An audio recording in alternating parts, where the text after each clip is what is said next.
भारत का जो संविधान है उसका अनुच्छेद 16 आर्टिकल 16 बिल्कुल स्पष्ट है। आर्टिकल 16 का सब आर्टिकल 2 सब क्लॉज 2 वो ये कहता है, मैं पढ़ के सुना देता हूँ।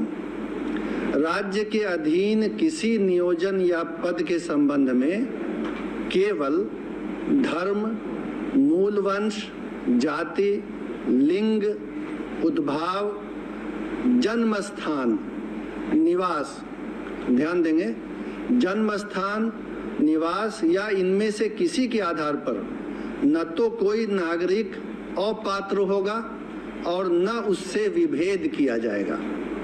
तो भारत के संविधान का अनुच्छेद 16 ये कहता है कि जन्म स्थान और निवास के आधार पर आप किसी उम्मीदवार को अपात्र नहीं कर सकते।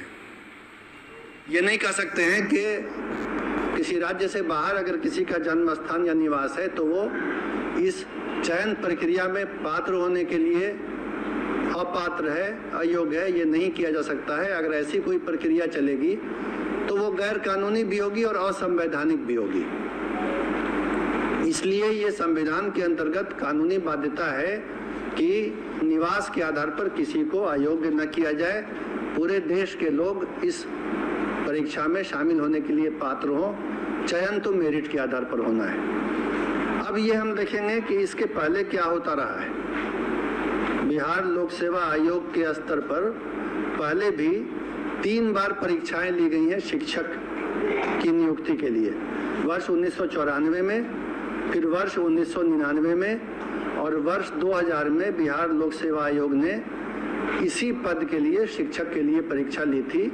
और तब भी यही नियम था उस परीक्षाओं में भी कि देश के किसी भी भाग का नागरिक परीक्षा में भाग ले सकता है और चयनित हो सकता है। और इसके आलोक में ही पहले चयन हुआ है।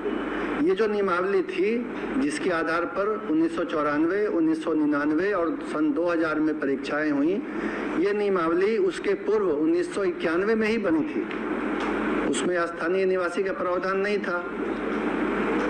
और इस कारण से इस बार भी जो बिहार लोक सेवा आयोग से परीक्षा होगी उसमें बिहार का निवासी होने का प्रावधान नहीं रखा जा सकता है। भारत का जो संविधान है उसका अनुच्छेद 16 आर्टिकल 16 बिल्कुल स्पष्ट है। आर्टिकल 16 का सब आर्टिकल 2 सब क्लॉज 2 वो ये कहता है, मैं पढ़ के सुना देता हूँ।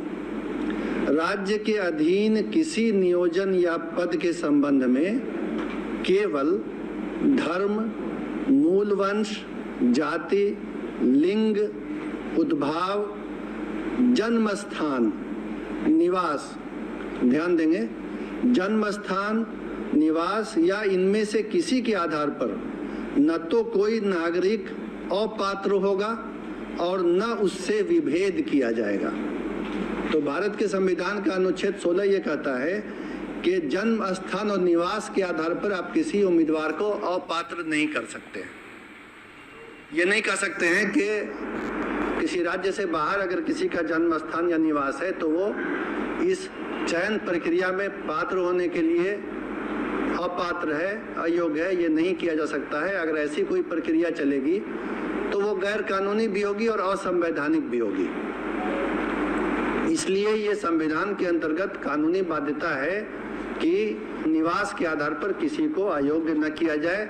पूरे देश के लोग इस परीक्षा में शामिल होने के लिए पात्र हों। चयन तो मेरिट के आधार पर होना है।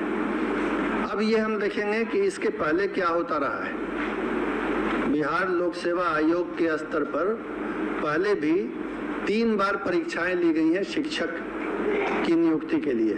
वर्ष 1994 में, फिर वर्ष 1999 में और वर्ष 2000 में बिहार लोक सेवा आयोग ने इसी पद के लिए, शिक्षक के लिए परीक्षा ली थी।